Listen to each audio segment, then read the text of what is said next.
হরে কৃষ্ণ।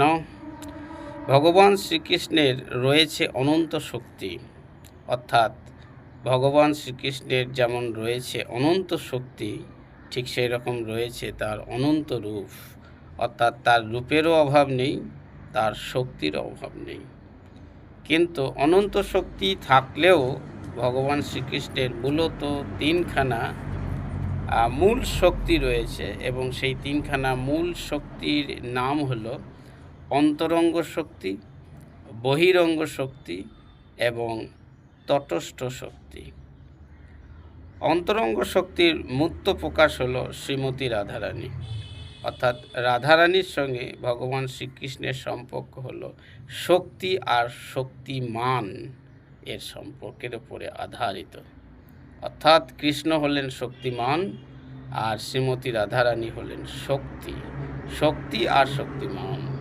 কখনো বিচ্ছিন্ন নয়, একই। যেমন সূর্য আর সূর্যের কিরণ যেমন সূর্যের থেকে আলাদা নয়, ঠিক তেমনি রাধা কৃষ্ণের থেকে আলাদা নয়, অর্থাৎ একটা আর একটার ওপরে পরিপূরক।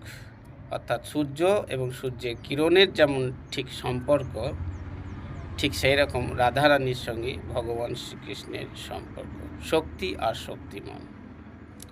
আর বহিরঙ্গ শক্তি হলো মায়া শক্তি। মায়া অর্থাৎ মিথ্যা, যে মায়া সমস্ত জীবকে বিভ্রান্ত করে ভগবানের কাছে যেতে, সেই মায়া হলো বহিরঙ্গ শক্তি, যেটা ভগবান শ্রীকৃষ্ণেরই একটা শক্তি। জীবকে বিমোহিত করার জন্য রয়েছে এই মায়া শক্তি। আর 3 নম্বর যেটা হচ্ছে সেটা হলো তটস্থ শক্তি।